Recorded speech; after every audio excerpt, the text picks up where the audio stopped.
Merhaba arkadaşlar, umarım iyisiniz. Bugünkü programımızda iktidar kavramı nedir? İktidarı nasıl ele almamız gerekiyor? Üzerine tartışmaya çalışacağız. Özellikle Önder Abdullah Öcalan'ın düşüncelerini referans alarak bu tanımı ağırlıklı olarak yapmaya çalışacağız.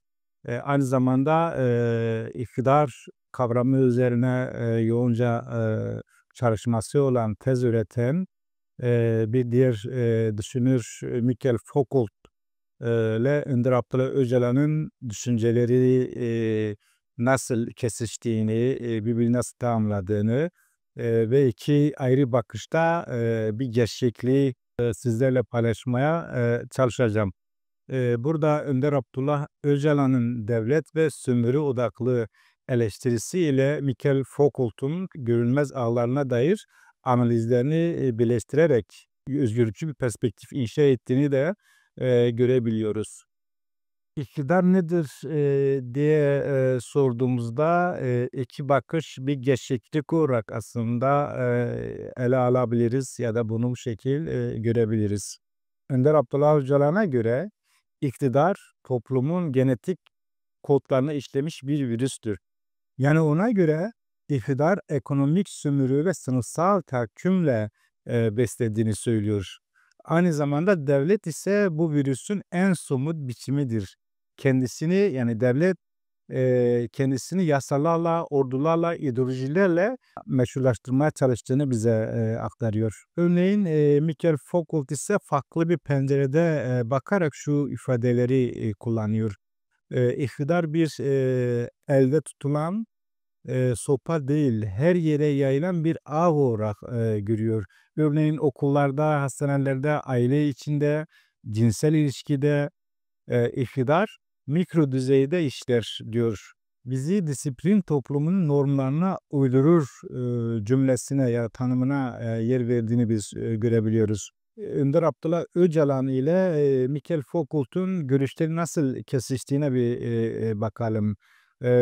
Şu tanımı yaparsak belki daha doğru olabilir. Yani örneğin iktidar hem devletin baskıcı aygıtıdır, gündelik yaşamın görülmez prangaları olarak eğer değerlendirecek olursak, örneğin Önder Abdullah Öcalan'ın sömürü dediği şey Michael Foucault'un biyoiktidar kavramıyla buluştuğunu görebiliyoruz.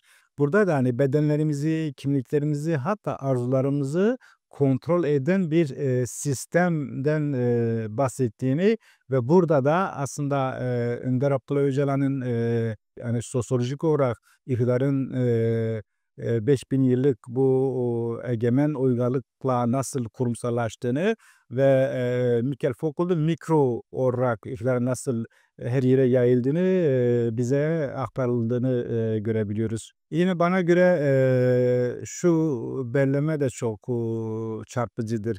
Yani demokrasi neden iktidarla çeliştiğini diye bir soru sorduğumuzda şu hem Önder Abdullah Öcalan hem de Michael Foucault'un tanımları son derece çarpıcı oluyor.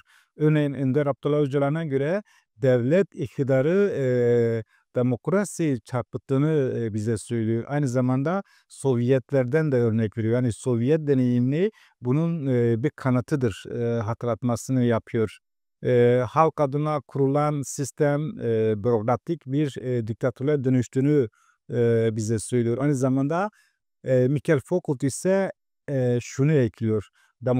Demokrasi iktidarın merkezsizleşmesiyle mümkündür. Yani merkezi olmayan, tek bir merkezde karar merci olmayan bir sistemle ancak demokrasinin mümkün olduğunu bize söylüyor. Çünkü iktidar hiyerarşik yapıların tekelindeyse halkın öz iradesi olamaz. Bu öz iradesinden bahsedilemez. Haliyle bu öz irade boğulur, kalmaz ifadelerine, tanımına yer verdiğini görebiliyoruz. İşte tam da burada öz yönetim devreye girdiğini ve özellikle Önder Abdullah Öcalan'ın savunduğu komünist sistem, Michael Foucault'un direniş odakları fikriyle örtüştüğünü çok rahat ifade edebiliriz. Yani mahalle meclisleri, kadın kolektifleri, ekolojik inisiyatifler bunlar iktidar ağlarını parçalayan mikro direniş alanları olarak ifade ediliyor. Yani kısaca Michael Foucault'un dediği gibi iktidar neredeyse direniş de oradadır. Aynı zamanda Önder Abdullah Öcalan'ın Demokratik Ulus Projesi ise bu direnişini kurumsallaştırma çabasıdır. Şu an Rojava'da olduğu tam da budur aslında.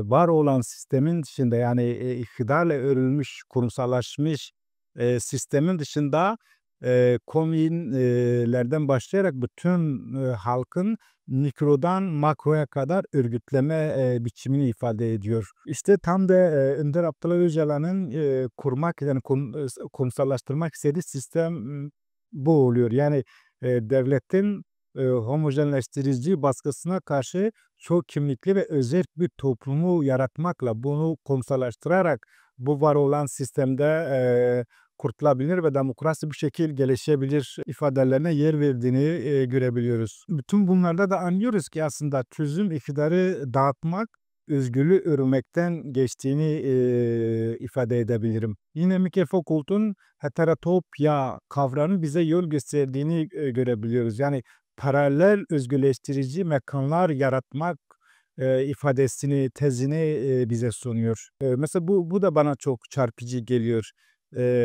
Mikro direnişçiler tanımı yani fabrikalarda işçiler, işçi konseyleri, üniversitelerde özerk yapılar, dijital platformlarda kolektif örgütlemeler gibinin bu örgütlemelerin nasıl olması gerektiğini bize söylerken şu tanım son derece önemli. İktidar her yerdeyse direniş de her yerde olmak zorundadır tanımını yapıyor. Yine aynı zamanda Michael Foucault iktidara karşı bedenin özgürleşmesinden bahsediyor. Örneğin kadın özgürlüğü, ekolojik denge, LGBT hakları gibi tanımlardan bahsederken yani Michael Foucault'un beden politikaları ile Önder Abdullah Öcalan'ın toplumsal cinsiyet özgürlüğü burada buluştuğunu da çok rahat ifade edebiliriz. Aynı zamanda Önder Abdullah Öcalan şunu bize hatırlatıyor. İktidar azaldıkça özgürlükler çoğalır tezini savunuyor. Michael Foucault ise şu eklemeyi yapıyor. Yani özgürlük iktidar ilişkisinin dönüştürülmesinden bahsediyor. Yani bir nevi iktidar yerine özgürlükleri ve demokrasiyi değiştirerek yerine onu koyarak bize bunu ifade ediyor. Arkadaşlar burada da aslında Önder Abdullah Öcalan'ın iktidar kavramını nasıl ele aldığını doğrudan onun savunmalarından, hani kitaplarında bir kısa kesit sizlerle paylaştıktan sonra devam etmek istiyorum.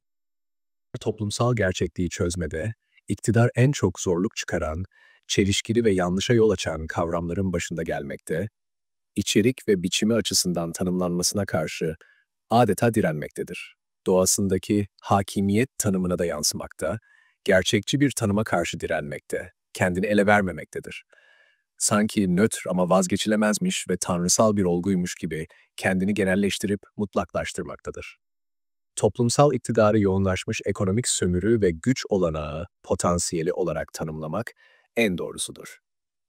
İktidar toplumun tüm yapısal ve anlaksal odaklarında adeta genetik bir karakter kazanan birikmiş sömürü ve güç olanağı olup bu iktidar mekanizmasını ele geçiren toplumsal güçler, somut tarihsel devletle sömürü elitleri ve sınıflarını oluşturmaktadır. İktidarı hep sınıf ve devlet oluşumlarının potansiyel rezerv imkanı olarak anlamlandırmak büyük önem taşır. İktidar potansiyeli somutlaştığında herhangi bir devlet ve ona hükmeden elitlerin dayandığı toplumsal sömürü sınıfını köleci, feodal, burjuva ve bere teşkil eder. İktidarı hem fiziki hem de entelektüel güç potansiyeli olarak düşünmek de mümkündür. Topluma kendini zorunlu, mutlak ve sürekli gerekliymiş gibi dayatmasının diğer önemli bir etkeni, kendini doğal toplumsal yönetim ihtiyacıyla aynılaştırmasıdır. İktidar kendini yönetim olgusuyla özdeşleştirdiğinden vazgeçilmez kılmaktadır. Doğal toplumun önderliğinden ayrıştırıldığında iktidarın bir kanser uru olarak toplumsal bünyeye sızdığı görülecektir. İktidarla devlet arasındaki farkı görmek de önem taşır. İktidar toplumda daha yaygın olduğu ve tüm gözeneklere sızdığı halde devlet daha dar ve somut kurallı bir iktidar kimliğini ifade eder.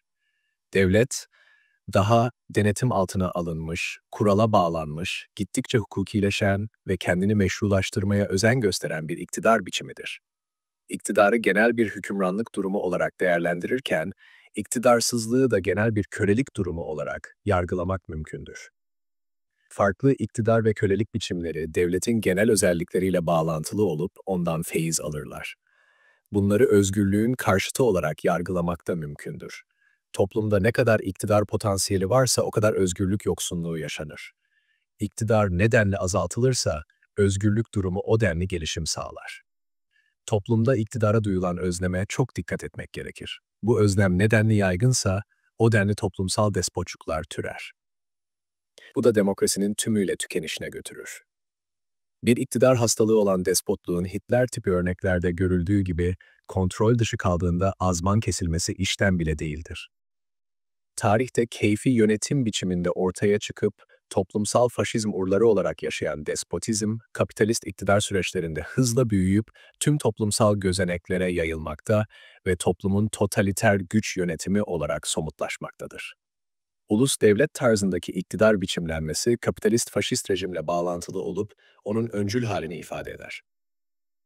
Değerli arkadaşlar, şunu da çok net bir şekilde anlıyoruz ki iktidarı yalnızca devletten değil, zihnimizden, dilimizden, ilişkilerimizden de söküp atmak gerektiğini bize hatırlatıyor. Demokratik özellik bu sökümün somut adımlarıdır.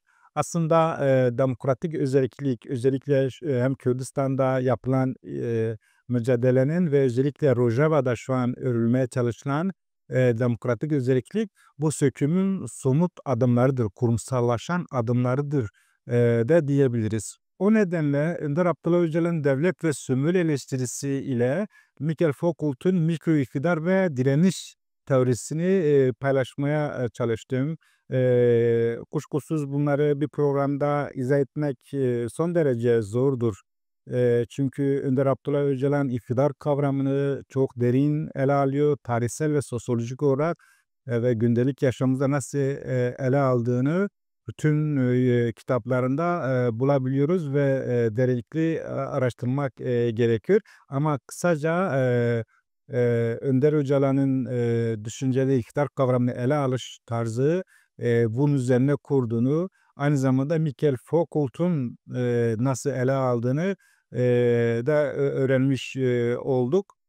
Programımızı burada noktalayalım. Daha sonraki programlarda görüşmek dileğiyle. Hoşça kalın.